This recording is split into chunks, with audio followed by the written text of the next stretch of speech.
राधे राधे मित्रों, जय श्री राधे। श्री सत्यनारायण सिंह गुटनी में दरोगा थे।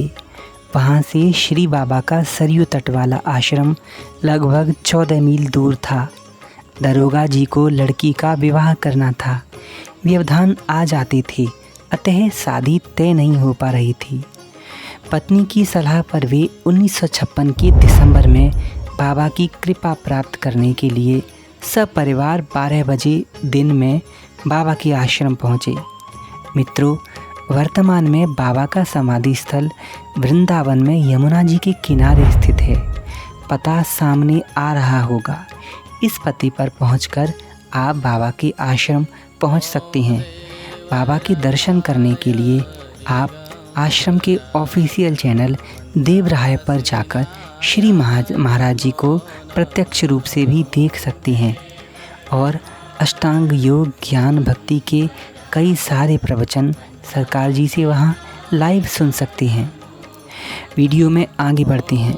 पत्नी की सलाह पर वे 1956 के दिसंबर में बाबा की कृपा प्राप्त करने परिवार के साथ बाबा के आश्रम पहुँचे। वे बाहर रहकर निकट बुलाए जाने की प्रतीक्षा करने लगे। प्रतीक्षा करते करते 5 बज गए, क्योंकि भक्तों का तांता लगा हुआ था। अंत में सभी भक्तों की छुट्टी हो गई तो इनकी बुलाहट हुई। पास आते ही श्री बाबा का आदेश हुआ, भक्त आज तू सबसे पहले आया था, किंतु सबके बाद जाएगा। तुम्हें इनाम दूंगा। अपनी लड़की की शादी के लिए मेरा आशीर्वाद मांगने आया है ना, सो ले आशीर्वाद। आश्चर्यचकित हो गए दरोगा जी। बोले, बाबा को कैसे पता? बाबा कैसे जान गए कि मैं अपनी लड़की की शादी के आशीर्वाद के लिए आया हूँ? प्यारे मित्रों, मैंने कहा था ना, बाबा अष्टांग योग सिद्ध महामुनि हैं, ब्रह्म ऋषि हैं। ब्रह्म ऋषि का मतलब होता है ब्रह्म के समान शक्तियों वाले। बाबा तीनों लोकों में कहीं भी किसी भी क्षण प्रकट हो सकते थे। इसके प्रत्यक्ष प्रमाण हैं श्री बड़े महाराज जी। बड़े महाराज जी को देखने के लिए देवराया ऑफिशियल चैनल पर जाइए, सरकार जी को लाइव देखिए। मन में कोई जिज्ञासा हो तो वहाँ कमेंट्स करके पूछ लीजिए। आगे बाबा ने कहा, बच्चा तेरी बच्ची की शादी शीघ्र ही तय होगी। तदंतर बाबा ने पूछा, बच्चा क्या तेरा रिवॉल्वर ठीक है? इसकी गोलियां ठीक है ना? अच्छा, इसमें 2-4 गोलियां आकाश की ओर छोड़ तो। दरोगा जी ने बड़े विश्वास के साथ खटका दबाया, किंतु गोली नहीं छूटी। उलट पुलट करके देखा, कहीं दोष नज़र नहीं आया उनकी बंदूक में। बार बार कोशिश करने पर जब फिर भी गोली नहीं निकली तो उन्हें पसीना आ गया। चेहरा शर्म से लाल हो गया। श्री बाबा दरोगा की परेशानी लक्ष्य कर रहे थे।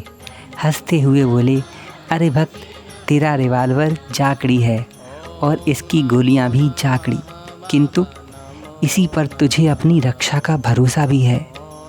यह सुनकर दरोगा जी और भी चकित हुए। निकट बुलाने में देर होने पर उनका मन शंकित होता था कि अंधेरी रात है, 14 मील का रास्ता है, चोरों का आतंक है और साथ में घर परिवार व बच्चे भी हैं। फिर ये सोचकर कि साथ में रिवॉल्वर है, वे आश्वस्त हो जाते थे। दरोगा ने बाबा से कहा, बाबा मेरी शंका दूर करें और रिवॉल्वर को छूट नहीं दें। बाबा ने हंसते हुए कहा, बच्चा रिवॉल्वर और गोलियां तो जाकड़ी हैं, फिर भी तेरी जितनी इच्छा हो गोलियां अब छोड़ ले। श्री सिंह ने गोलियां छोड़ी। इस बार कोई व्यवधान नहीं हुआ। सारी गोलियां तड़ातड़ निकलीं। उनके जी में जी आया और उनकी एक बार फिर से राहत हुई। बाबा बोले, बच्चा ये जड़ मशीन भी मेरी आज्ञा मानती है, पर तुम लोग नहीं मानते। बच्चा, भगवान में विश्वास करो। संसार के किसी भी भौतिक वस्तु, किसी परिवार के सदस्य या अपने आप पर भी विश्वास मत करो। अतः श्री राम का सहारा लो। प्यारे मित्रों, ये कथा हमें ये सीख देती है कि गुरुदेव की वाणी को पत्थर की लकीर मान करके अभी से चाहे जैसे भी हों, जहाँ भी हों, भगवान से प्रेम करने लग जाएं, इसी में भला है। वरना आपके सुरक्षा कवच भी कभी भी धोखा दे सकते हैं। जय श्री राधे। राधे राधे।